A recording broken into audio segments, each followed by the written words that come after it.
Ada berbagai teknik yang tersedia dalam method engineering dan operation analysis.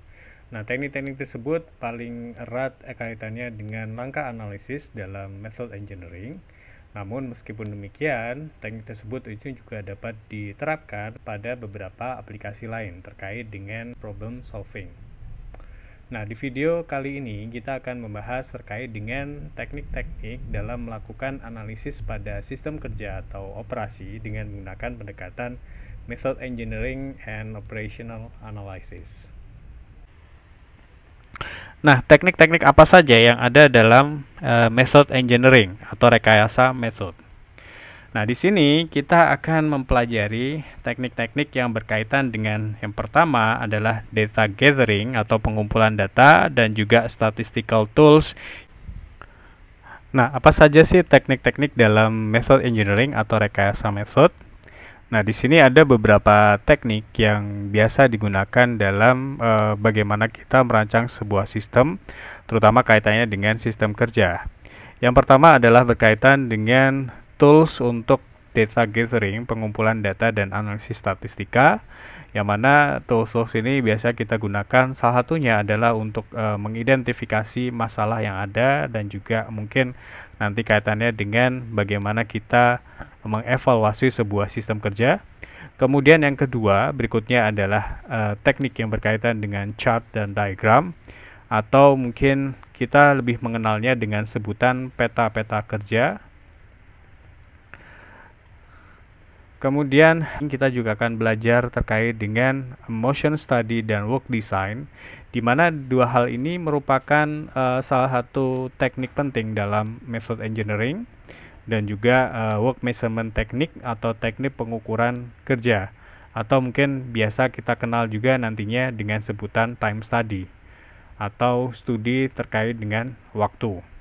Nah, selain empat ini ada juga teknik yang biasa digunakan dalam method engineering, yaitu facility layout planning, di mana ini lebih ke arah kaitannya bagaimana pengaturan dari layout fasilitas dan bagaimana ini hubungannya dengan sistem-sistem produksi.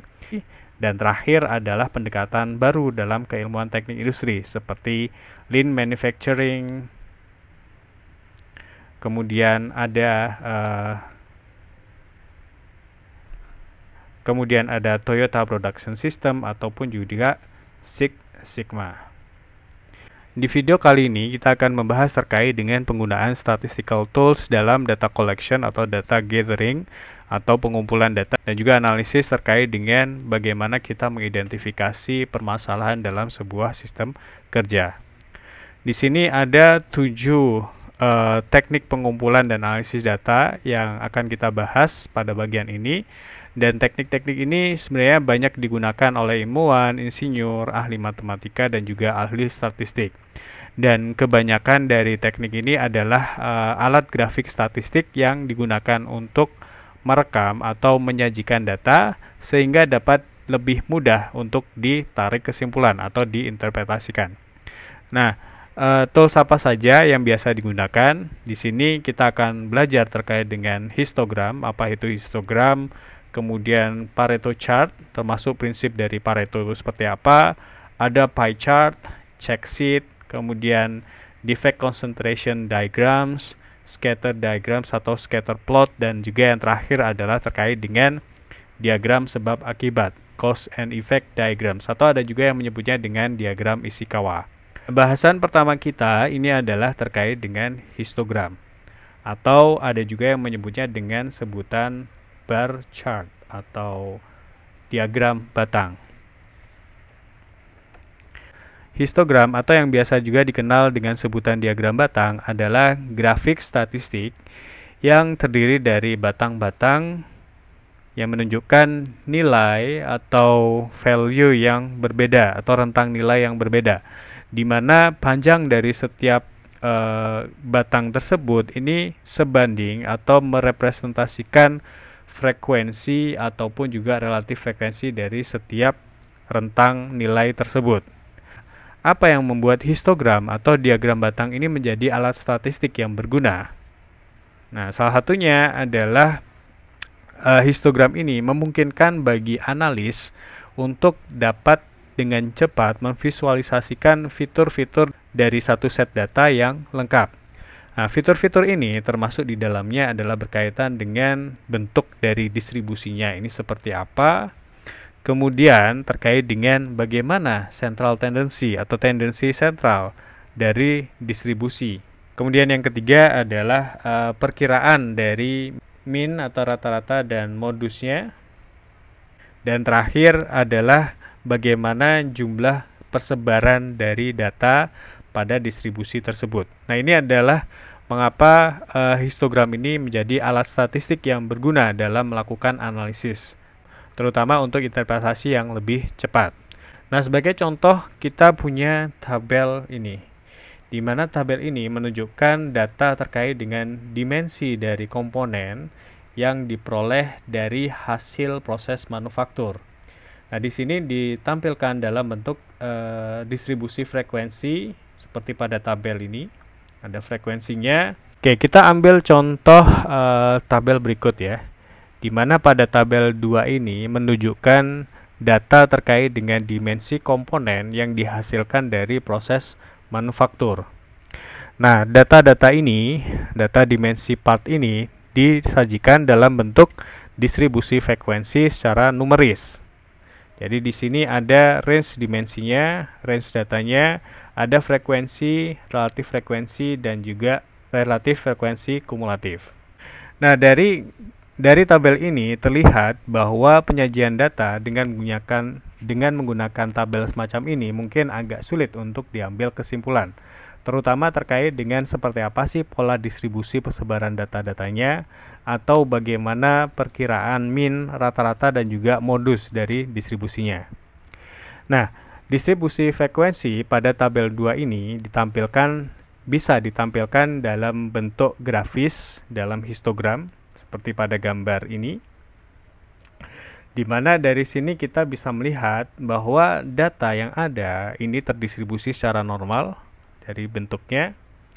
Kemudian kita juga bisa mengestimasi perkiraan bahwa rata-ratanya ini berada di kisaran nilai 2, dan juga rentang persebaran datanya itu seimbang antara nilai yang berada di kanan rata-rata dan juga di kiri rata-ratanya. Nah, di sini bisa kita lihat bahwa dengan menggunakan histogram ini, data itu lebih mudah untuk dibaca dan diinterpretasikan. Nah, ini terkait dengan histogram.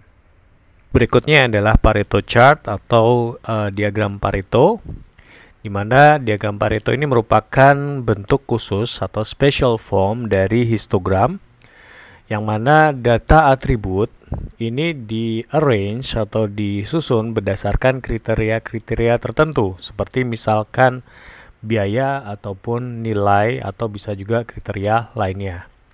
Nah, ketika data-data ini kemudian digunakan secara tepat, diagram Pareto ini bisa memberikan tampilan grafis dari kecenderungan sebagian kecil dari populasi tertentu menjadi lebih berharga atau lebih penting daripada mayoritas yang jauh lebih besar. Nah, kecenderungan ini kemudian dikenal dengan sebutan hukum Pareto, di mana secara singkat atau secara ringkas ini dinyatakan sebagai the vital few and the trivial many, atau sedikit yang vital namun lebih banyak yang sepele. Nah, hukum ini pertama kali dikenalkan oleh Vilfredo Pareto, seorang ekonom dan sosiolog Italia yang mempelajari distribusi kekayaan di Italia dan menemukan bahwa sebagian besar kekayaan itu dipegang oleh sebagian kecil dari populasi yang ada di Italia sana. Nah, hukum Pareto ini tidak hanya berlaku untuk distribusi kekayaan, tapi juga untuk distribusi lainnya. Nah, hukum ini kemudian sering diidentifikasikan dengan aturan 80-20. Meskipun sebenarnya presentasi pastinya bisa jadi berbeda dari 80 dan 20%.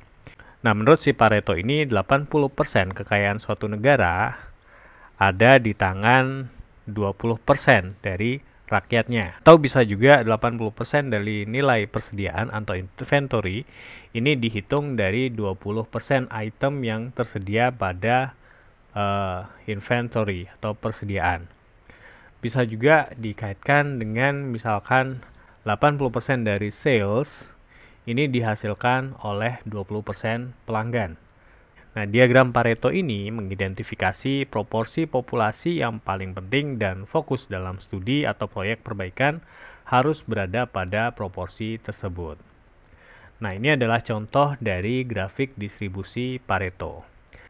Nah, misalkan ini adalah distribusi hasil produksi pada sebuah pabrik di mana ada 10 model produk yang diproduksi. Nah, di sini kita lihat bahwa produk A ini memiliki frekuensi relatif sebesar 45% dari total produksi yang ada.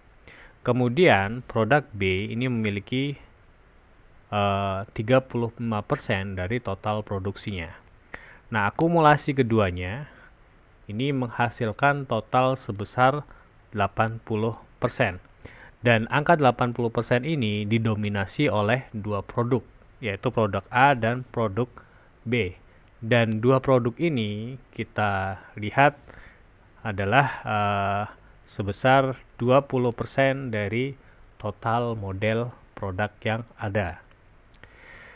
Nah, distribusi Pareto ini juga dapat diplot dalam bentuk frekuensi akumulatif seperti yang ditunjukkan pada gambar yang ada di sebelahnya. Di mana di sini kita bisa lihat bahwa 80% dari total produksi yang ada ini didominasi oleh dua produknya, yaitu produk A dan produk B. Jadi ini mirip dengan apa yang dijelaskan oleh gambar yang sebelumnya, di mana 80% dari total produksi yang ada ini juga didominasi oleh dua produknya, atau sekitar 20% dari model produk yang ada.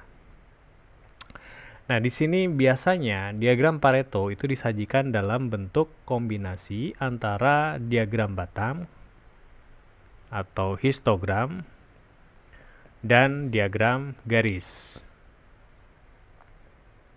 Kemudian selain diagram batang dan diagram baris, di sini ada dua sisi sumbu Y, di mana sumbu vertikal atau sumbu Y yang sebelah kiri ini menunjukkan frekuensi kejadian, atau dapat juga mewakili biaya atau satuan ukuran penting lainnya. Sementara sumbu vertikal yang kanan ini menunjukkan persentase akumulatif dari jumlah total kejadian, atau bisa juga dari biaya total atau total pengukuran tertentu.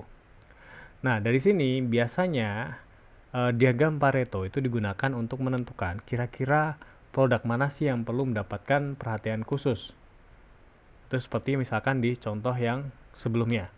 Atau misalkan kita kaitkan dengan penyelesaian masalah yang ada dalam sistem. Maka permasalahan mana yang harus diselesaikan. Nah, di sini kita bisa mengambil prinsip 80-20. Artinya, permasalahan yang harus diselesaikan adalah 20% permasalahan yang memiliki kemunculan yang paling banyak, yaitu sekitar 80%. Dan kalau misalkan kita lihat di sini, dua permasalahan yang memiliki frekuensi yang paling tinggi itu adalah kesulitan untuk mendownload dan juga kesulitan untuk menemukan filenya. Nah, dua ini katakanlah misalkan in total itu adalah 80%, dan bisa kita lihat ini kemungkinan besar adalah 20% dari masalah yang ada, maka dua permasalahan ini bisa menjadi fokus untuk perbaikan dari sistem tersebut. Distribusi kumulatif dari Pareto atau Pareto Cumulative Distribution ini dapat dimodelkan dengan menggunakan persamaan Y sama dengan 1 plus A dikalikan dengan X dibagi dengan A plus X. Dengan nilai Y-nya ini berada di antara 0 sampai 1 dan X-nya adalah 0 sampai 1. Nah, di sini Y ini menunjukkan pecahan kumulatif dari variabel nilai. Misal kekayaan atau nilai persediaan ataupun pendapatan dari penjualan atau sales. Sementara X-nya ini adalah pecahan kumulatif dari variabel item. Misal populasinya atau item yang ada di inventory atau pelanggan ataupun yang lainnya. Dan A ini adalah konstanta yang menentukan bentuk dari distribusinya seperti apa. Apakah flat seperti ini yang artinya A-nya sama dengan 0 atau A-nya tidak terhingga. Sehingga bisa kita lihat antara X dan Y itu dia akan tetap equal. Nah, bagaimana model terkait dengan distribusi kumulatif Pareto ini diaplikasikan? Nah, misal diketahui ada 20% dari total inventory dari items yang ada di gudang perusahaan ini menyumbang sekitar 80% value atau nilai yang ada di persediaan atau inventory. Nah, di sini kita pengen melihat kira-kira seberapa besar konstanta yang menentukan bentuk dari distribusinya atau kaitannya dengan parameter A-nya. Nah, dari persamaan Y sama dengan 1 plus A dikalikan dengan X dibagi A plus X. Nah, di sini kita bisa mencari nilai A-nya itu adalah dengan menggunakan persamaan X dikalikan 1 minus Y dibagi dengan Y minus X-nya. Nah, kita ketahui bahwa 20% dari total inventory, artinya X-nya ini adalah 0,2. Ini adalah X-nya. Kemudian 80%-nya ini adalah value-nya atau nilai Y-nya. Nah, di sini kita bisa menghitung atau mengestimasi nilai A-nya ini dengan menghitung 0,2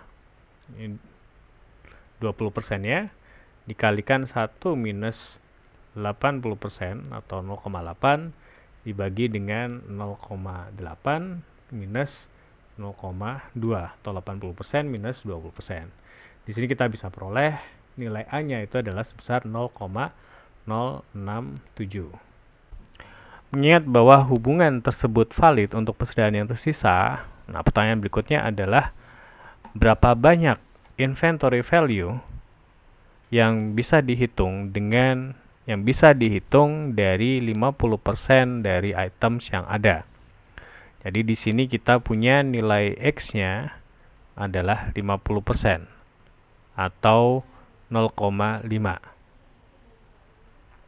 Nah, kita bisa menghitung nilai Y-nya atau inventory value-nya itu adalah dengan rumusan Y sama dengan 1 plus A dikalikan dengan X dibagi dengan A plus X-nya. Jadi di sini 1 plus 0,067 dikalikan dengan nilai X-nya. X-nya adalah 0,5 dibagi dengan 0,067 plus 0,5. Atau kita bisa dapatkan ini adalah 0,941. Nah, dari sini bisa kita simpulkan bahwa dari 50% items yang ada di inventory ini ini berkontribusi terhadap 94% dari total value yang ada di inventory. Yaitu di sini berarti 94,1%. Nah, ini adalah bagaimana kita menggunakan distribusi kumulatif dari Pareto.